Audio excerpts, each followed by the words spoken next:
Samedi soir, les spectateurs du Lacoste Ladies Open de France ont quitté le tournoi avec une seule certitude, la garantie que le soleil serait au rendez-vous dimanche pour le dernier tour.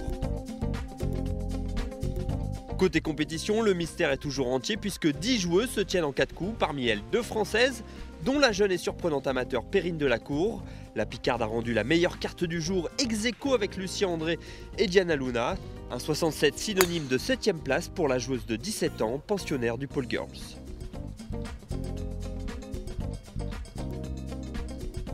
On attendait beaucoup de Virginie Lagoutte-Clément. Malheureusement pour la Dromoise, le tournoi s'est terminé au trou numéro 12. Lorsque la douleur consécutive à un léger accrochage automobile la veille a contraint la Française à déclarer forfait. En tête jeudi soir, après une extraordinaire carte de 64, la gracieuse Cassandra Kirkland a flanché lors du deuxième tour. Samedi, la Parisienne a retrouvé tout son peps pour signer un splendide 68, paraphé par un eagle volontaire au 18.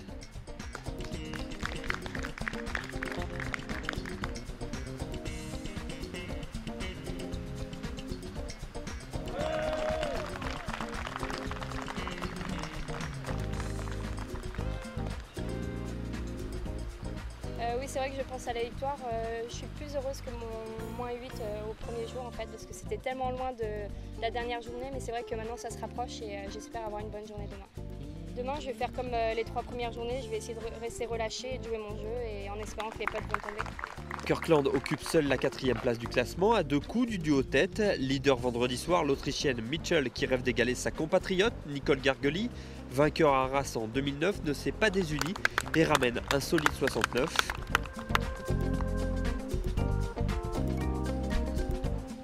Quant à Diana Luna, battue l'an passé en play-off par Trish Johnson, elle apprécie le tracé signé Jack Nicklaus du Pic.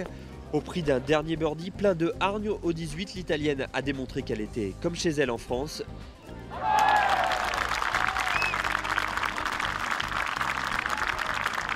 Virginie Lagoutte-Clément, qui l'a abandonnée à mi-parcours, était là pour la féliciter à l'issue de son 3e tour.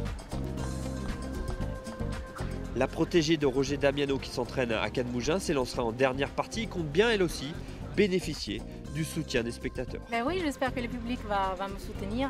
Moi j'habite en France, mon mari il est moitié italien, moitié français, donc la France est un pays qui m'a accueilli avec beaucoup de sympathie et beaucoup de générosité et donc j'espère d'avoir le public de mon côté bien sûr.